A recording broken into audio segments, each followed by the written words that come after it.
Today, we're going to be taking a look at the true jack-of-all-trades, master-of-none job that showcases just how creative players can get with Bravely Default's combat system, the Red Mage. The Red Mage is a job that can easily mesh into any role you see fit in combat, always having something to offer any composition despite not exceeding at any one profession. Alongside the flexibility of the job, the Red Mage also offers an array of BP manipulating tools that can be used to break the game's combat system in a multitude of ways. And on the topic of BP, that leads us perfectly to talking about the Red Mage's specialty, Revenge. Revenge has a 25% chance to activate when the Red Mage takes any form of damage outside of poison damage. This includes magical and physical attacks of any nature. If procced, Revenge gives the Red Mage 1 extra BP. This specialty is useful in pretty much any encounter, since your team is bound to take a few hits, meaning that this ability is likely to activate fairly often. Extra BP shouldn't be overlooked, as it gives the Red Mage access to an extra action, which can be used to recover a losing battle, or secure a victory with 1 extra hit on an enemy.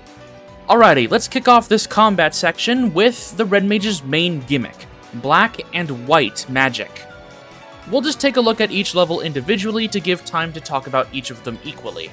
So, this tier includes the first level of Black and White Magic, meaning that the Red Mage instantly has access to a healing spell, ailment recovery, and 3 elemental damage spells. Sounds awesome, right? Well, I mean, it's cool and all, but the point that you obtain Red Mage, which is normally Chapter 2, most if not all of these spells have been outclassed, meaning the Red Mage is sort of playing catch-up in its early levels to provide any good utility. These spells can be helpful in a pinch, yes, but the good stuff this job has access to isn't really found here. Now, Black-White Magic level 2 is where things get a bit more interesting. None of the tier 2 Black or White Magic spells are anything super crazy, but they give the Red Mage a bit more utility in combat, being able to use Protect or Shell to aid their team, while also being able to cast Poison on bosses and Sleep on basic enemies. Good tools to use in order to control a fight, but not much in the way of mind-blowing spells that can really carry a team. Next is Black-White Magic level 3, which allows the Red Mage to stand toe-to-toe with other mages in the mid-game. This tier of magic gives a good healing option with Kira, access to Asuna, and a helpful raise, along with more powerful attack magics. The Red Mage still won't be able to match the effectiveness of any other magic job, but being able to cover multiple roles in one compact kit is a blessing in itself. Last up on the list of spells the Red Mage gains access to is Black-White Magic level 4 stuff. This includes more utility spells like Reflect and Dispel, along with more ailments that you can toss the enemy's way. The Red Mage also gains access to Drain and a Spear, which if you remember from my Black Mage video, I mentioned that these spells are great self-sustain tools, so these are obviously a welcome addition to our Red Mage lineup.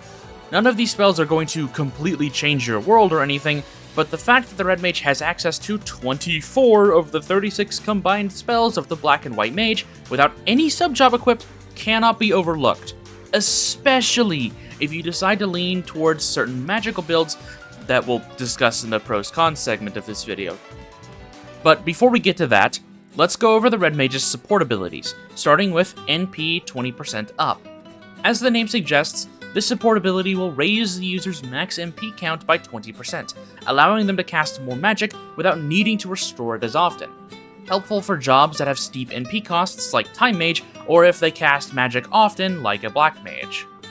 Second up is Turntables. If equipped, the user will gain 1 extra BP for every attack they evade.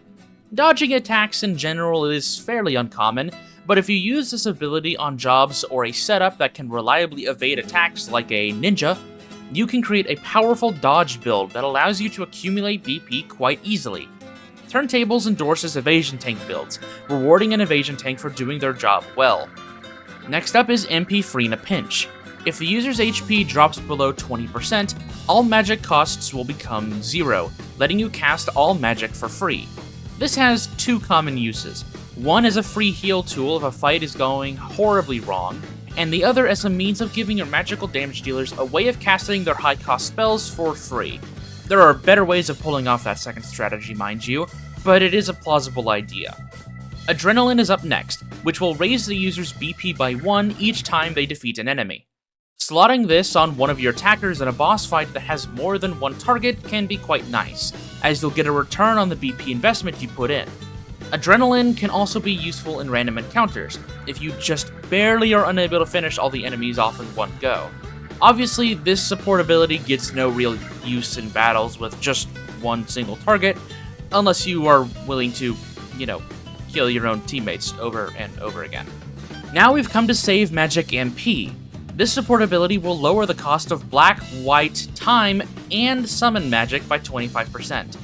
I don't think I really need to spell out how useful this support ability can be, but know that the more expensive a spell is, the more mileage you get out of this support ability. Use this if you have a character that has large magical coverage in order to reduce the amount of ethers or spears you're going to need to use during a battle. Next up is BP Recovery. When the user is inflicted with a status ailment like poison or paralysis, they will gain 1 BP. Now, this is a good way of punishing your enemy for trying to inflict ailments on your team, as you'll be actively benefiting from each attempt made to weaken your team. However, it only gets better. Remember that your allies also have access to ailments through black magic or black-white magic, which means you could very easily apply poison to your team yourselves, triggering BP recovery whenever you want for basically an infinite supply of BP. This is a crazy strategy that is actually quite commonly seen on teams that want to have access to easy BP, but don't want to use things like Haste and World to get it. Revenge as a support ability isn't as awesome as it is when it's a specialty, mostly due to its cost.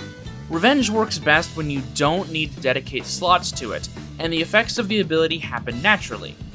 There are other BP generating support abilities that are more consistent, but if you have nothing else to do with your support slots, I guess Revenge can fit it well.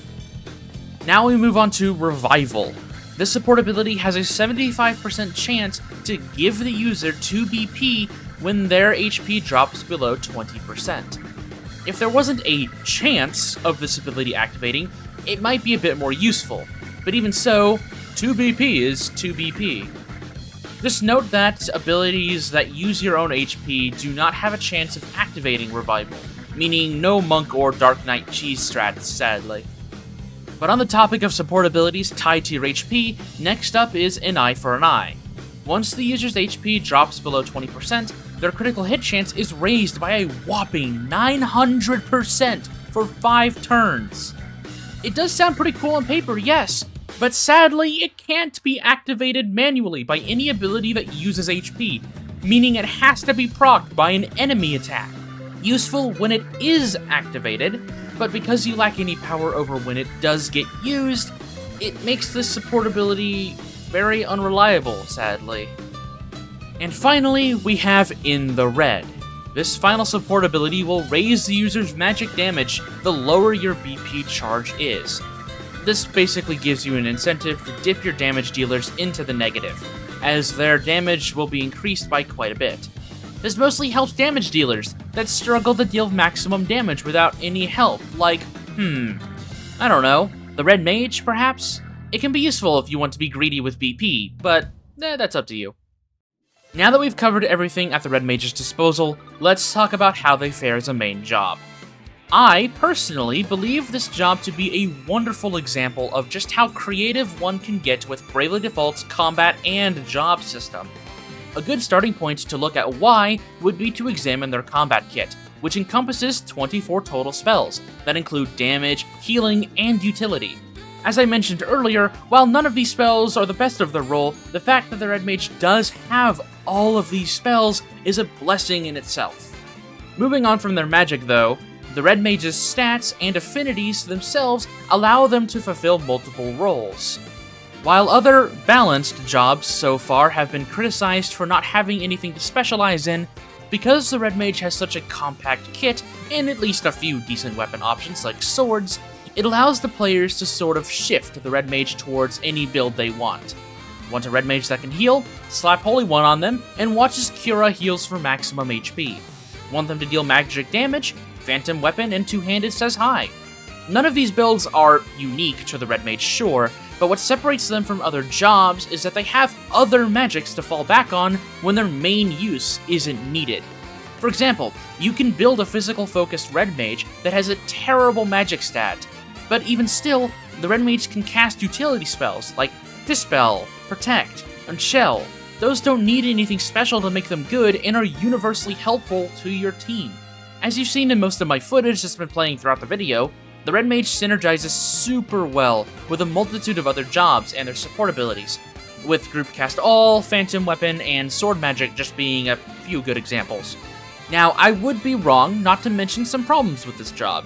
For one, the Red Mage's first impressions upon receiving it is pretty bad, since they're stuck with level 1 magic for a while, when every other job is on level 3, 4, or 5 by that time. And second, some of their support abilities lack any real synergy, like an Eye for an Eye, for example, which would have been so much better if it could be activated manually. But the power of this job's support abilities really begin to shine when used as a sub-job.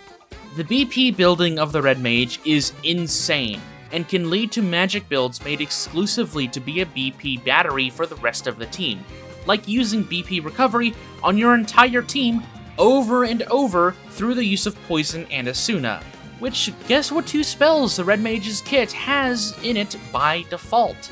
Outside of BP, the Red Mage's kit can be used in a similar way to how it is used when it is a main job, mainly for coverage and utility. And unlike most other magic jobs, the Red Mage's magic can work well with physical jobs, as it can give them something useful to do when not attacking, like applying Protect to a teammate, cleansing an ailment, or putting pesky foes to sleep. Though the issues of the main job do ring true here as well, as early Red Mage isn't anything to write home about, and some of the better BP-based support abilities aren't all that helpful unless you specifically build around them. All in all though, I think the Red Mage is one of the best examples of a job in this game that takes full advantage of Bravely Default's combat and job systems, being able to mold a single job into multiple different playstyles, with each of them having their own unique roles to play on the battlefield. I kid you not. You could have a team of 4 Red Mages in your party and have them all play significantly different. Whew, and here we are, the fashion tier list. And oh man, we've finally made it to the Red Mage. While I am distraught and inconsolable that the Bravely Default version of this iconic job is missing the exquisite hat that their Final Fantasy counterpart dons, what we do have here is still quite stylish. The boys have a slick red coat adorned with roses. They have red and blue cuffs and gloves that blend in well with that coat, and their pants being lined up with roses fits well with the theme, though I will admit it does look a little funky. All in all though, a really good design that represents the stylish and romantic nature of the Red Mage well. Strong A-tier spot for you boys. Now, the ladies knock it out of the park with their design. Following similar fashion, they wear a bright red dress that has a rose in the center of their waist, sort of holding the outfit together. The one rose in their hair, while not a replacement for the amazing hat, is a decent compromise. And the jeans have the roses embroidered into them, which is such a cool look in my opinion. The girls have a strong blend of style and simplicity that I can't help but love to bits. S-tier spot. Wonderful job, ladies.